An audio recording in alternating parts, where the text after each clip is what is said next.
Okay, the first laboratory activity you're going to perform, the HEMA one, will be the bleeding time. So, bleeding time is actually a test primarily for the evaluation of your problem related to your primary hemostasis.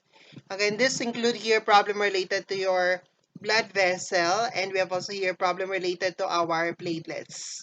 So any problem that would be related to that blood vessels or even with your platelets would have here prolonged result for the bleeding time. So the first method here for the bleeding time, we have here your Jukes method. Okay, Jukes method here would highly dependent on many factors. There are many interferences with your that try to affect the test result, the Jukes method. So Jukes method here is a procedure for the bleeding time where you are just puncturing the skin or even the earlobe ito.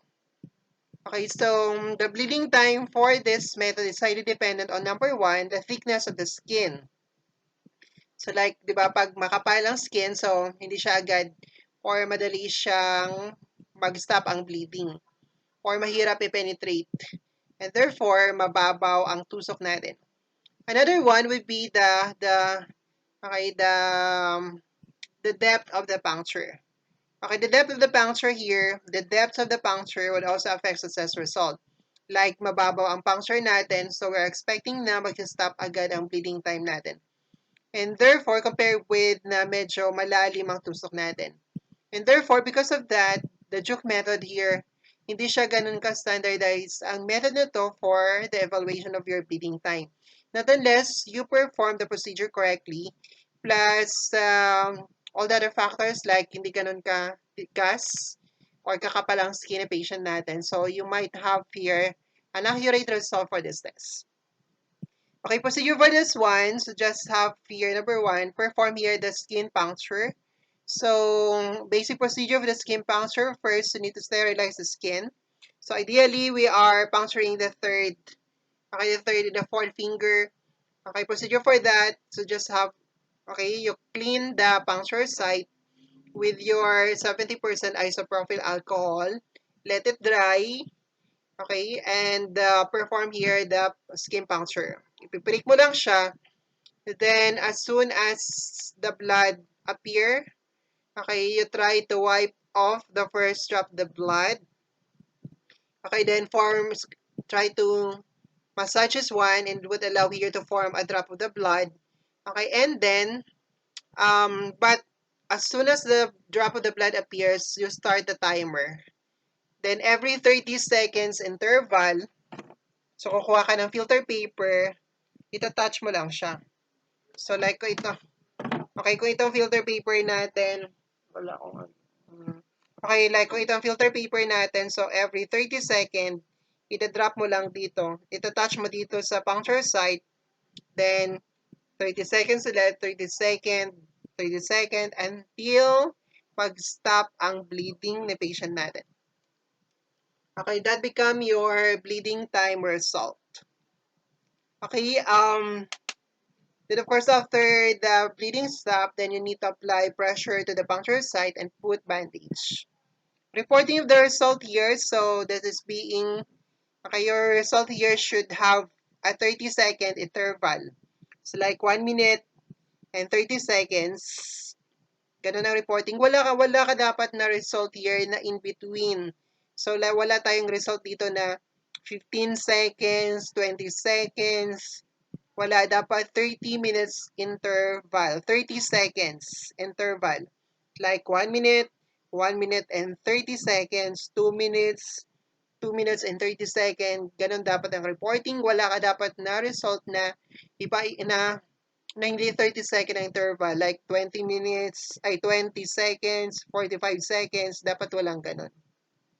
It should have a 30 seconds interval.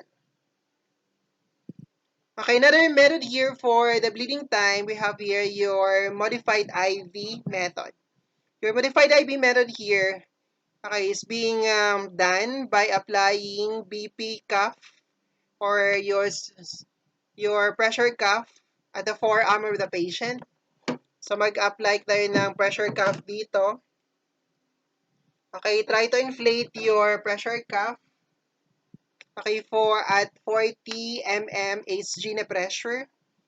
And then make sure na throughout the entire procedure, i-maintain natin ang 40 mm Hg. Dapat hindi siya bumababa sa 40 mm Hg. So, i-control mo when you are doing this procedure, dapat ang ating pressure cuff here, the manual method, the manual na pressure cuff. Hindi, di ba may mga ano ngayon, parang ano siya, digital na. So, hindi siya pwedeng gamitin yon kasi hindi tayo makapag-set ang ating pressure here at 40 mm Hg kung digital ang gagamitin natin. So, yung manual na pressure cuff ang ginagamit dito. Apply that one in the forearm. Okay, inflate for 40 mm Hg. Okay, then, okay, puncture here the forearm. So, while nasa 40 mm Hg, dito tayo magpa-puncture. Ganyan. Okay, but before you puncture that one, try to wipe it off, clean, sterilize the area, air dry, puncture. Okay, then pag lumabas ang blood, you start the timer, wipe off the first drop of the blood, then after 30 seconds, itatouch mo siya, another 30 seconds, 30 seconds. So, ganun ang magiging result natin for that. Again, you still have also here the 30-second interval for that. But you need to perform the procedure 3 times. Okay, and every 5 minutes interval. What do you mean by 5 minutes here? So, first procedure mo, okay, pag natapos siya, papahingahin mo muna ang hand ni patient. Then, after 5 minutes, perform the second na trial. Then, papahingahin ulit after 5 minutes. Okay, so you can perform here the third trial. For your result, it should be an average of the 3 readings. Okay, then ang result ulit nito ay 30 seconds interval ulit. So, 1 minute, 30 seconds, 2 minutes, wala ka dapat ng mga 20 seconds, 45 seconds, and all. Your modified IV method here is much standardized procedure compared with your Duke's method. This one is standardized because the depth of the puncture, ang lalim ng puncture natin, is standardized natin because we try to set the pressure here at 40 mm Hg. So regardless kung gaano siya kababaw or what, still 40 mm Hg ang ating pressure, so therefore able to standardize the depth of the puncture. And because the pressure, so it's more of the standardized procedure compared with our Duke's method. Another method here for the bleeding time, we have your Copley lalage. So procedure for that one, you just need to have first prepared your, okay, NSS. Okay, you put that one in the beaker, but you need to pre-warm that one at 37 degrees Celsius here. Incubate mo muna sa incubator. Incubate mo muna sa water bath for 10 minutes. Okay, then, after that one, you try to perform here the skin puncture. Pag mag-skin puncture tayo, so as soon as the drop of the blood appears, start ang timer, i-immerse mo dito ang finger mo, then time mo lang kung kailan siya mag-stop ang bleeding. Okay, then record here the bleeding time. But here naman, wala naman siyang 30 seconds interval. Okay, so this is your Copley lalage method. Okay, thank you.